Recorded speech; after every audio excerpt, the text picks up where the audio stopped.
कोलकाता की रहने वाली पूजा सिंह डे 29 जुलाई 2019 को कुछ काम के सिलसिले से बेंगलुरु आती है, मगर अगले ही दिन बेहद ही रहस्यमयी तरीके से वह गायब हो जाती है। गुमशुदा की रिपोर्ट दर्ज होने के बाद पूजा की तलाश शुरू होती है और फिर पुलिस एक ऐसी जानकारी निकाल कर लाती है जिसे सुनकर हर किसी के पांव तले की जमीन खिसक जाती है। और फिर पुलिस द्वारा जांच करने पर सामने आता है कि पूजा ने एक नादानी की थी। पूजा के गायब होने की वजह पूजा की वही नादानी थी जो गलती हम सभी आए दिन करते रहते हैं। तो आखिर क्या थी पूजा की गलती और पूजा के साथ क्या कुछ हुआ था, चलिए जानते हैं सब कुछ इस वीडियो में। यकीन मानिए पूरी कहानी जानकर आप हैरान रह जाओगे। पूजा की इस कहानी में हम सब के लिए एक लाइफ चेंजिंग सीख भी है और आप वीडियो में आखिर तक जरूर बने रहिएगा। कहानी में आगे बढ़ने से पहले अगर आपने अभी तक हमारे चैनल को सब्सक्राइब नहीं किया है तो चैनल को सब्सक्राइब करके वीडियो को लाइक जरूर कर लें। तो चलिए अभी हम कहानी को शुरू करते हैं। और जैसा कि मैंने बताया था, यह कहानी पूजा सिंह डे नाम की एक महिला की है। पूजा कोलकाता की रहने वाली थी। अभी पूजा की उम्र केवल 32 साल थी। कुछ साल पहले पूजा बतौर मॉडल में काम किया करती और फिर बाद में पूजा ने इवेंट मैनेजमेंट के रूप में काम करना शुरू कर दिया। पूजा की शादी 7 साल पहले ही हो चुकी थी। पूजा और उसका पति कोलकाता में ही रहते थे। 29 जुलाई 2019 को पूजा को काम के सिलसिले में बेंगलुरु आना पड़ता है और प्रोग्राम बेंगलुरु के होटल में होना था।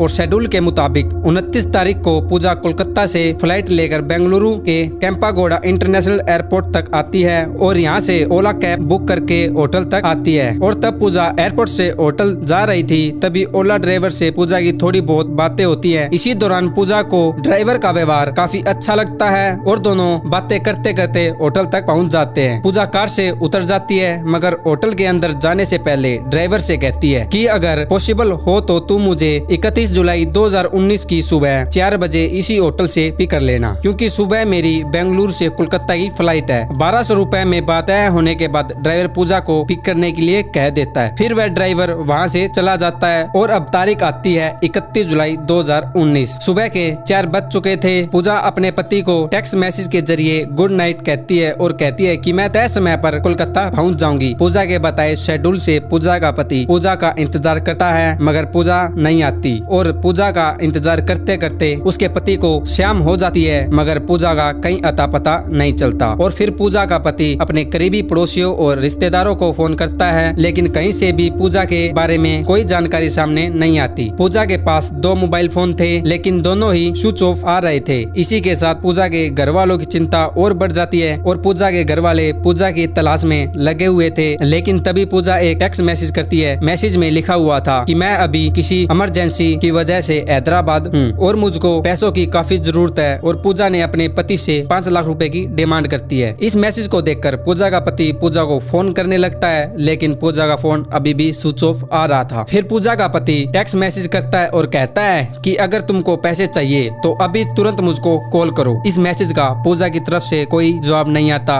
और फिर मैसेज का सिलसिला भी बंद हो जाता है। पैसों की डिमांड वाले मैसेज से पूजा के पति हनोनी की आशा में पड़ जाते हैं और वो भागते हुए कोलकाता के न्यू टाउन पुलिस स्टेशन में आते हैं। पूजा की मिसिंग रिपोर्ट दर्ज करवाते हैं और वो इस दौरान पैसों के डिमांड वाले मैसेज का भी जिक्र करते हैं और कोलकाता की पुलिस मिसिंग रिपोर्ट दर्ज कर लेती है, मगर इस रिपोर्ट पर कोई कार्रवाई नहीं करती और पुलिस की तरफ से परिवार वालों को कोई भी रिपोर्ट नहीं मिलती। और इसी दौरान पूजा के परिवार में बहुत ही हलचल मची हुई थी और दूसरी तरफ बेंगलुरु पुलिस एक अलग ही केस को सुलझाने में लगी हुई थी। वहाँ मामला यह था कि 31 जुलाई 2019 को स्थानीय लोग पुलिस वालों को केम्पागोड़ा इंटरनेशनल एयरपोर्ट के कंपाउंड में पड़ी एक लाश के बारे में जानकारी देते हैं। जानकारी मिलते ही पुलिस की एक टीम मौके पर वहाँ पहुँचती है और फिर लाश की जांच पड़ताल करना शुरू कर देती है। कंपाउंड में मिला शव किसी महिला का था। हालांकि उसका चेहरा पहचान पाना नामुमकिन था, क्योंकि चेहरे को इतनी बुरी तरह से कुचला दिया था कि पूरा हुलिया ही बदल चुका था और शव के पास कोई भी डॉक्यूमेंट नहीं था जिससे उसकी पहचान की जा सके। शव मिलने के बाद पुलिस इसकी पहचान करने के लिए शव के हुलिये की डिटेल अलग अलग पुलिस थानों में भेज देती है और साथ ही अलग अलग थानों से मिसिंग रिपोर्ट भी मंगवा लेती है, ताकि उन सभी रिपोर्टों के आधार पर शायद उस शव की पहचान की जा सके। मगर कहीं से भी शव की पहचान नहीं हो पाती। काफी इंतजार के बाद उस शव की पहचान नहीं होती तो पोस्टमार्टम के बाद कानूनी परिस्थितियों का पालन करते हुए पूरे सम्मान के साथ पुलिस की निगरानी में इस शव का अंतिम संस्कार कर दिया जाता है और उस शव के पास से मिले सामान को इकट्ठा कर लिया जाता है। और उसके अलावा अंतिम संस्कार से पहले शव के शरीर से मौजूद टैटू की भी तस्वीर ले ली जाती है। बेंगलुरु पुलिस ने शव का अंतिम संस्कार जरूर जरूर कर दिया था, मगर अभी भी पुलिस वालों की पूरी कोशिश थी कैसे भी महिला के परिवार वालों तक पहुंचा जा सके। इसी कोशिश में एक जांच टीम बनाई जाती है और महिला के परिवार वालों तक पहुंचने का केस शुरू हो जाता है। पुलिस उस महिला के शरीर पर टैटू की मदद से उसकी पहचान की कोशिश करती है, मगर काफी कोशिश के बाद पुलिस वालों को कामयाबी हाथ नहीं लगती। इसके बाद पुलिस कपड़ों के जरिए महिला की पहचान करने की कोशिश करती है। दरअसल पुलिस महिला के शरीर से बरामद कपड़ों के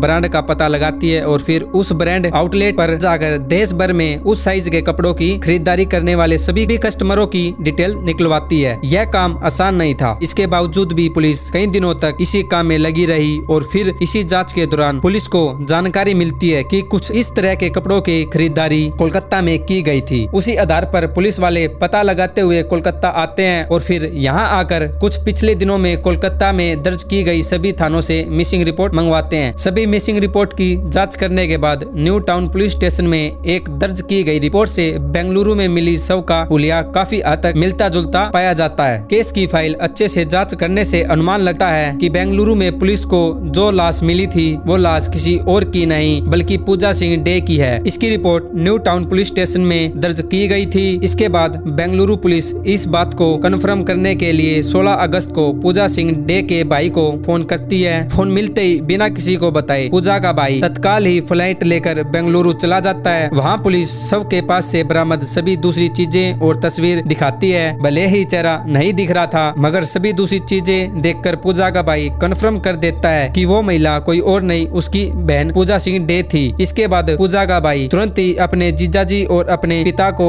फोन करता है और इस बात की जानकारी देता है। वो लोग भी अगले ही दिन फ्लाइट लेकर बेंगलुरु चले आते हैं और फिर वे लोग भी पूजा की आइडेंटिटी को कन्फर्म करते हैं। जांच के दौरान कोलकाता पुलिस की एक बड़ी लापरवाही सामने आती है। पूजा के गायब होने के तुरंत बाद पूजा के पति ने कोलकाता में मिसिंग रिपोर्ट दर्ज करवाई थी और उसमें पूजा के बेंगलुरु जाने का भी जिक्र किया था। दरअसल यह होना चाहिए था कि कोलकाता पुलिस बेंगलुरु पुलिस को मिसिंग रिपोर्ट के बारे में जानकारी देनी थी, मगर कोलकाता पुलिस केस दर्ज करने के बाद फाइल को यूं ही धूल खाने के लिए छोड़ देते हैं। वो तो बेंगलुरु पुलिस की मेहनत थी कि पूजा का परिवार मिल गया, मगर पुलिस ने तो यह पता लगा लिया था कि मरने वाली महिला कौन थी। पर पुलिस के सामने सबसे बड़ी चुनौती यह भी थी कि आखिरकार इस महिला की यह हालत किसने की। पूजा के ईमेल का एक्सेस पूजा के पति के पास भी था। उन ईमेल से पता चलता है कि पूजा ने बेंगलुरु में फ्लाइट से उतरने के बाद होटल जाने के लिए ओला कैब बुक की थी। पुलिस अब उसी ओला कैब को ट्रेस करने की कोशिश करती है तो पता चलता है पूजा द्वारा की गई बुकिंग ही उस ओला कैब की आखिरी बुकिंग थी, यानी पिछले 17-18 दिनों तक उस कैब की दोबारा बुकिंग नहीं की गई। पुलिस डिटेल निकलवाती है तो पता चलता है उस कार के ड्राइवर का नाम HM नागेश है, जिसकी उम्र 22 साल है। पुलिस अब मुंबई नंबर के जरिए नागेश को ट्रेस करने की कोशिश करती है। इसी ट्रेसिंग के दौरान पुलिस के सामने एक चौंका देने वाली जानकारी सामने आती है कि जब पूजा के पति के पास पैसों के डिमांड वाला मैसेज आया था तब पूजा के मोबाइल का लोकेशन और नागेश के मोबाइल का लोकेशन एक ही था। इसी जानकारी सामने आते ही पुलिस वाले ओला ड्राइवर HM नागेश के पीछे पड़ जाती है और बहुत ही जल्द पुलिस नागेश को अपनी पकड़ में ले लेती है। पहले तो नागेश पुलिस को हर आरोप को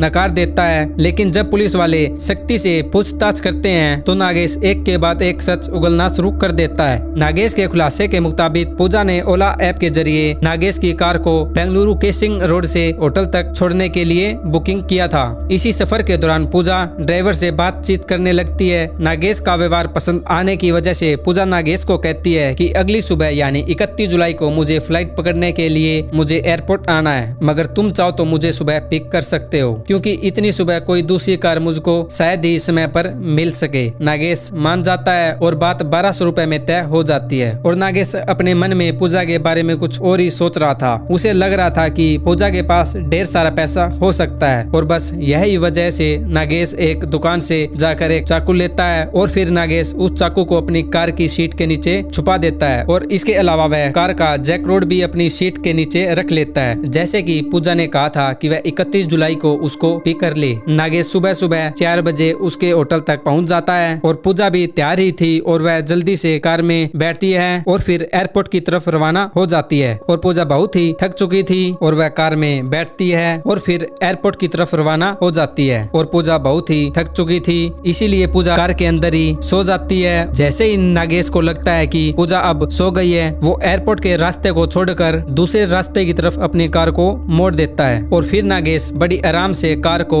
सुनसान इलाके में ले आता है। सुनसान इलाके में कार पहुंचने पर नागेश पूजा को जगाता है और उससे जल्दी से जल्दी सारा सामान देने को कहता है। पूजा विरोध करती है और मदद मांगने के लिए चिल्लाने लगती है, मगर पूजा चिल्ला पाती उससे पहले नागेश अपने पास से मौजूद लोहे की रॉड को सीट के नीचे से निकालता है और पूजा के सिर पर जोर से दे मारता है। रोड की चोट की वजह से पूजा वहीं पर गिर जाती है और बेहोश हो जाती है। पूजा के बेहोश होते ही नागेश पूजा को फिर से कार में डालता है और वहां से वो कार में बिठाकर अपनी कार को एयरपोर्ट के कंपाउंड में खड़ी कर देता है। कार रुकते ही पूजा होश में आ जाती है। फिर पूजा कार के दरवाजे को खोलती है और वहां से निकलकर भागना शुरू कर देती है। यह देखकर नागेश भी पूजा के पीछे दौड़ता है और अपने पास से चाकू निकालता है और ताबड़तोड़ पूजा पर वार करने लगता है। चाकू के एक के बाद एक वार करने की वजह से पूजा खून से रंग जाती है और वह मदद के लिए चिल्लाने लगती है। बहुत ही कोशिश करने के बाद वह मदद के लिए चिल्लाने की बहुत ही कोशिश कर, मगर इतनी सुबह कोई भी वहाँ उसकी चीख सुनने वाला नहीं था। पोस्टमार्टम रिपोर्ट के मुताबिक पूजा को कम से कम 22 बार चाकू से मारा गया था। इतने हमले के बाद भी पूजा सांस ले रही थी।